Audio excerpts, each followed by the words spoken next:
This video is going to be about pedigrees. The first question we want to ask is, what is a pedigree?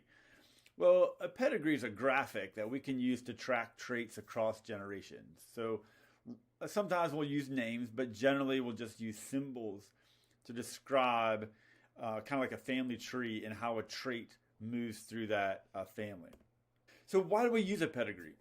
Well, typically in genetics, whenever we're trying to figure out some things about traits, we'll use things like beans, like Mendel did, peas, or fruit flies. And the reason we use those things is because we can get a lot of generations to turn over very quickly. But with a human trait, you've got to wait sometimes 40 years before the trait manifests itself.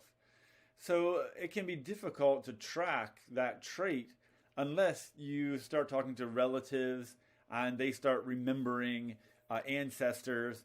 And then you can begin to put together this pedigree and get some more information about that family and the traits in that family. And that can help them sometimes make decisions about having children and what to expect if they do. So genetic counselors will often put together pedigrees to try to track traits.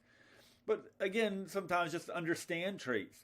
Geneticists will put together a pedigree and try to get a better understanding of how certain traits work.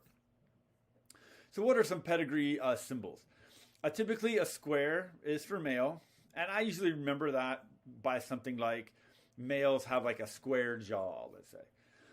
Females are circles, and I remember that just because of the curves. If there's a line going this way, it typically means that the male and female are married. A line going down, a vertical line, means that they had children. Then the horizontal line then will mean the siblings of those children, that little family. So the Roman numeral 1 stands for the generation. So the parent generation is usually the first generation. Because that's as far back as we can go for the information that we know. And then Roman numeral 2 will be the the second generation. The little connector between the two children that looks sort of like a triangle, that symbolizes twins. In this case, because one of the twins is male, the other one's female, they're not identical twins. But if they were identical twins, there'd be an additional horizontal line connecting between the two siblings. If the person has a trait, typically the shape is filled in. So if a male has a trait, the whole square is filled in. If a female has a trait, the whole circle is filled in.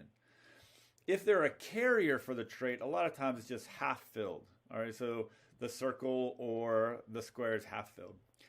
And if there's a diagonal line through the shape, that typically means the person is deceased. All right, so whenever we're looking at a pedigree, we're looking for two different types of traits: autosomal traits and sex-linked traits. Autosomal just means the traits are carried on chromosomes 1 through 22. They have to do something with the body. Sex-linked traits are carried on the XY chromosomes, the sex chromosomes. All right, so how can we tell what's what by looking at a pedigree?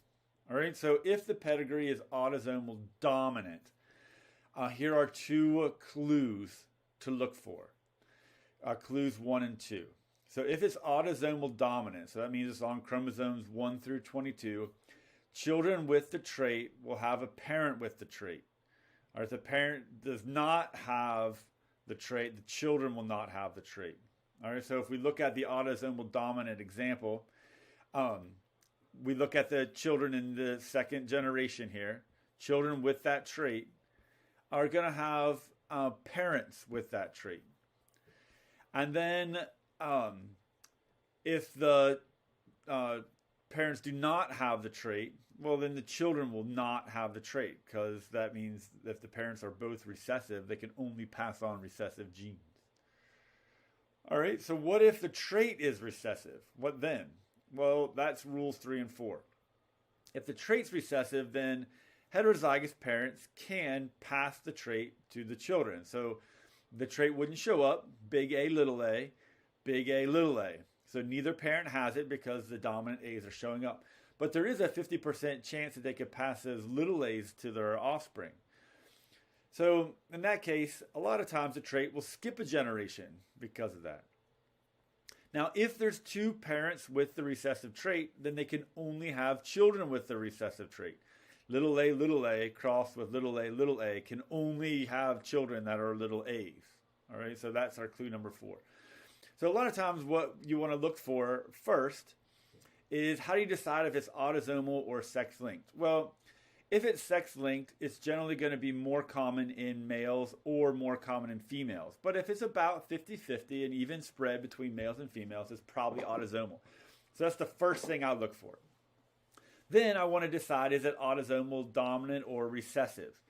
If it's recessive, it probably is skipping a generation, or there's probably heterozygous parents, so parents that do not have it, but children that do. If it's dominant, you'll typically see it in every generation. And you'll typically see that if parents do not have it, then the children will not have it. All right, so take a look at this pedigree. Which is it? Is it autosomal dominant or is it autosomal recessive? Well, hopefully you picked autosomal dominant. And the reason you should pick that is because the parents are passing it to their children. It's every generation. It's pretty equal between males and females. You'll see that there's 3 males that have it and there's 3 females that have it. So what do we look for if we have an X-linked dominant trait? One of the things we want to look for is that it's more common in females. So in this case, we have a father that has the dominant trait, so X big B Y. Well, all the daughters are going to get it because they get the X from their father. So fathers are passing it to their daughters, and they'll pass it to all their daughters. In the case of an X-linked recessive trait, it's going to be more common in males, and it typically skips a generation because that's what recessive traits do, and mothers will pass it to their sons. So for X-linked dominant traits, fathers to daughters, X-linked recessive traits, mothers to sons. Well, that's because a son gets the X from the mother and gets a Y from the father. So if we look at the X-linked recessive pedigree, you'll see that the mother has it. She passes it to all of her sons, but the daughters are carriers. All right, so they got an X from the dad, which was dominant, so that's the trait that's showing up. But you'll notice that it's more common in males, which is a good indication for an X-linked recessive trait. So let's do a little practice. All right, so which is going to be more common in females? So typically, that's going to be a X-linked dominant trait.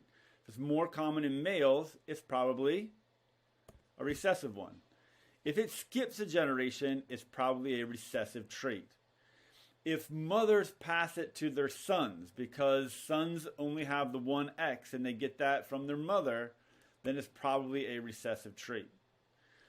If fathers pass the trait to their daughters, to all their daughters, it's probably a dominant trait because the mother is giving a recessive X, but the father is giving the dominant X, and that trait's going to show up. Let's take a look at some pedigrees and let's see if you can figure out what they are.